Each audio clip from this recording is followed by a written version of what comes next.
Bueno, otro tema realmente importante para tener claro lo que es el ámbito, para que tengan las bases un poco de la interpretación de esta especialidad, que es algo muy importante, es el mundo del dolor neuropático.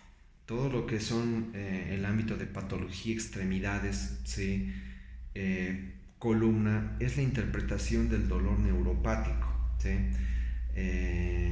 Luego nos vamos a adentrar en cada segmento para analizar dolores específicos de estructuras muy específicas que están localizadas, pero cómo nosotros tenemos que sospechar de dolor neuropático.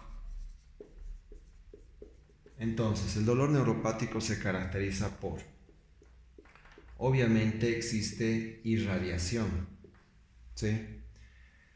El dolor neuropático es intermitente, quiere decir que aparece y desaparece.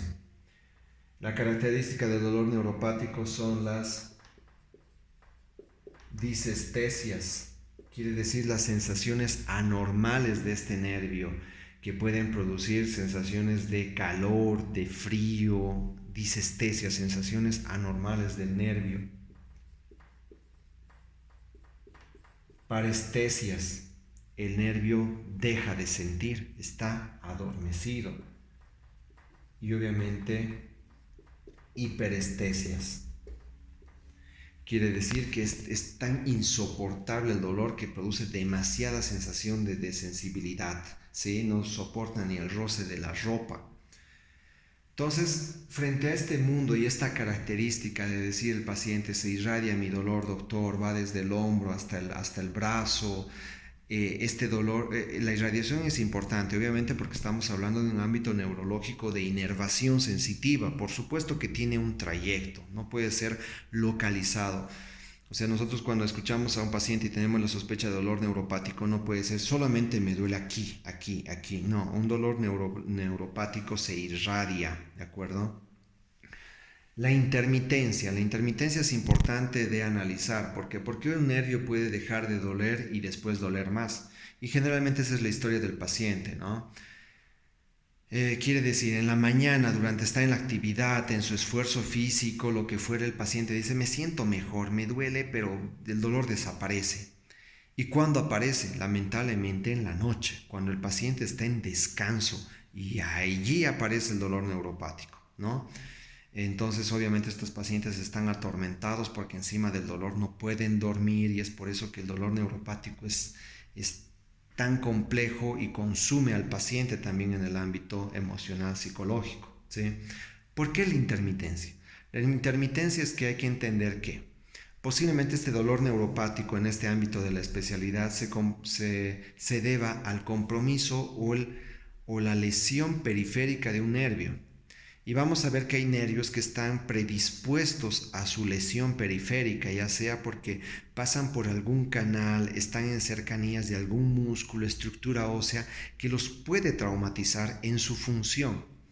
Entonces, por ejemplo, puede ser esto un nervio, por ejemplo, supraescapular, un nervio en el codo, un recurrente posterior radial, que cuando el paciente hace la actividad mecánica de utilizar este brazo, el nervio es más lesionado, está totalmente maltratado e increíblemente este nervio entra en parestesia.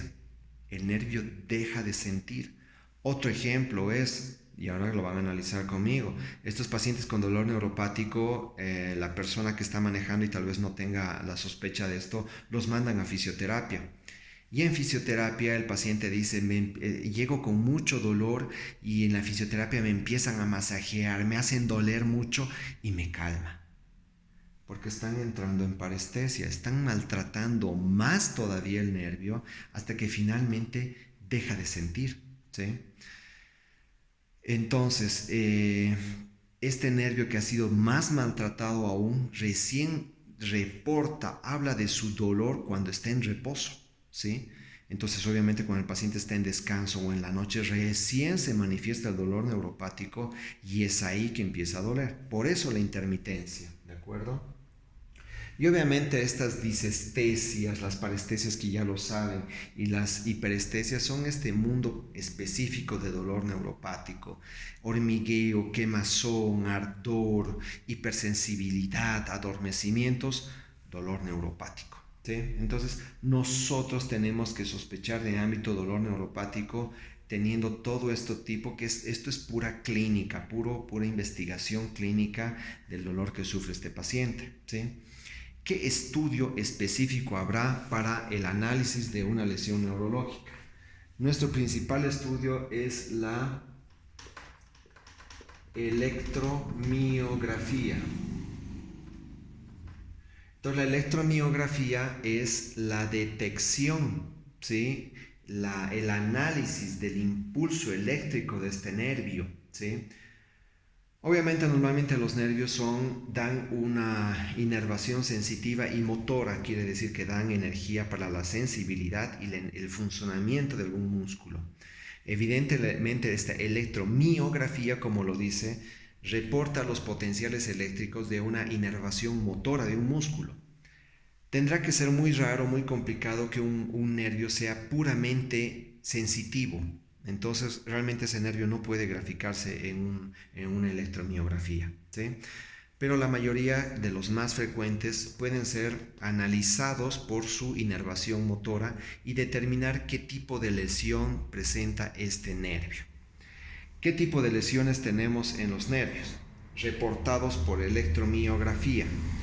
Podemos tener lo que se llama la neuropraxia,